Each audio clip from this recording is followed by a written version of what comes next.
Hi, Eli and Maddie. Daddy here again. I hope you guys are still well. And Maddie, you might be going back to school for a couple of weeks before the summer break. This may seem a little unfair, but they're trying to phase it back in slowly, and presumably because it would be essentially, if you didn't go back at all, it would be like a double summer holiday. And I think they're worried that by the time the kids get back in September, they may have forgotten or be frightened of what school was all about in the first place.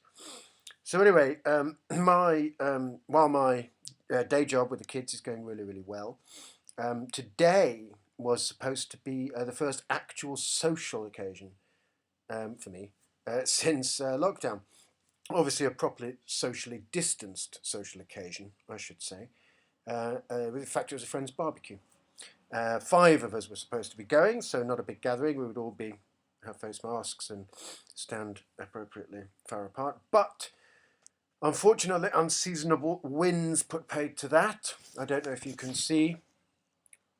Crazily blowing winds. Here, probably not. Also, I should say, unfeasibly expensive winds, because I didn't feel it was worth getting a taxi all that way for a barbecue in this weather. And yeah, so that was cancelled. Before that, this morning, I was going to do a little filming session with a writer friend of mine. That got cancelled as well. So anyway, yeah, it was pouring down this morning. Just one of those random hailstorms. So I'm here at home instead, going through the very last unexplored cupboard in my house. I've gone through pretty much everything now. And I came across a couple of fun things. This is the Anthony Horowitz book, South by Southeast, which was made into a TV show. I don't know if you can see that here, this side. And I told you in a previous vlog about Dursley McClendon, and that's Dursley there, the guy in a white shirt. I think that's Colin Dale, the other actor. I don't know him. But that's Dursley, a lovely guy. And there's a lovely message in here from him. I don't know if you can see that. It's really sweet. To my new neighbour, keep working hard on your music. Regards, Dursley McClendon. And then he signed it Tim Diamond Esquire, which is the name of his character. I don't know if you can see the date as well. The date was 22nd of the 8th, 91, London, NW8, which is where I grew up on Abbey Road. I would say 91, 92, 93. I would say he was dead within 2 years of giving me this. And he was a good-looking young man.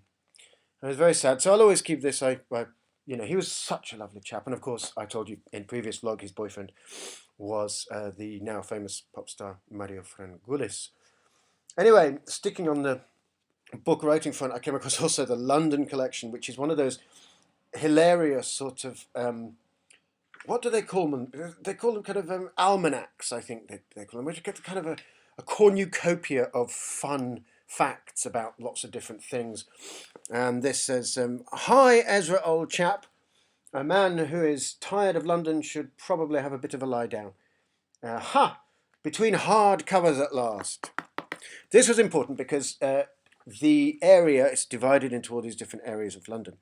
And Notting Hill area, or West London, was written by my good friend, the novelist Will Wiles there. And so I told you about beating my mother into hardcovers. Well, I also beat Will into hardcovers. So that's what the comment means, in hardcovers at last. Thanks for the help with this little moment, this little number, sorry, with all best wishes, Will. And the little number he is referring to is, this is very, very odd. I don't know if I ever told you, it's this. It's a little musical interlude, which I shall read to you. But a little backstory first, which was, obviously, Notting Hill was my stomping ground for a good 12 years plus. And I played piano in a couple of restaurants there and everything, which were nice and posh. And some jazz clubs are there on Ken High Street and various other things.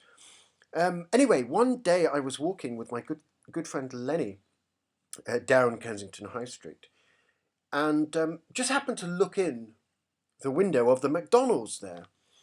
And this was around the time, actually, this probably won't mean anything to you, but it was around the time McDonald's were changing their decor to incorporate more green, presumably to give a slightly more healthy ambiance. Um, Hopeful, but and they used to, before that they were all just red and yellow and all plastic and so a bit like the food. Anyway, but I looked in and they had a grand piano in McDonald's. I thought, so I've got to go in. I said to Lenny, I said, look, just wait, I've got to go in. So I go in and walk out about 10 minutes later, having procured a job as the afternoon pianist at McDonald's.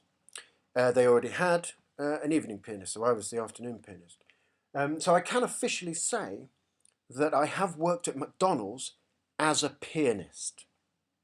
Bit random.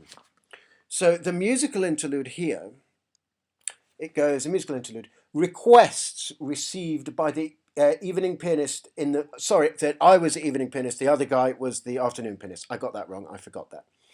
Requests received by the evening pianist in the High Street Kensington branch of McDonald's restaurant, which has been remodelled as a piano bar and internet cafe. Danny Boy, traditional. Like a Virgin, Madonna. Goodbye, Spice Girls. Car Wash, the Christina Aguilera version. Torna a Sorrento and other Italian standards requested by a homesick tourist. And my favourite bit. And the tune the management requested him not to play because it was putting people off their food. The theme from Mission Impossible. So yes, that's one of those random little things I came across. There's also another little story about playing piano in a restaurant. This was on Westbourne Grove. It was a Lebanese place. And the manager was coming up with this whole revamp. He got a troupe of belly dancers in. He got people with some kind of percussive bell thing. Anyway, but he kind of predominantly had me playing. I think it was it was 3 45-minute sets throughout the evening, and I did all sorts and everything. But anyway, the funny story is when I first started the job. Of course, I'd done this before, but for this particular restaurant, it was a brand new thing. They'd never done anything like this before. And I remember the waitresses, I spoke to the waitresses and I said, what do you want to do about tips?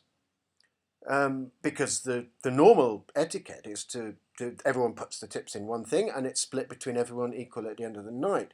And of course, they had no idea. I had a bit of an inkling what might happen, but they had no idea. So they were very sort of, no, we'll keep our tips absolutely separate and you keep your tips. Because presumably their thinking was, this guy's not taking our tips. Plus, he won't get any tips. He's just playing piano at the back. Of course, they were inevitably, excruciatingly wrong. It ended up with me getting given, £10 notes from each member of a family or a large group of tourists. I remember that Tornaso Oriento I mentioned. They all gave me like £20 notes. And the girls, the waitresses were getting like, maybe £1, £2 tips at best. And I did feel bad about it, but I'd given them the opportunity to share and they didn't want to. So that was a little awkward. But, they should have listened to me.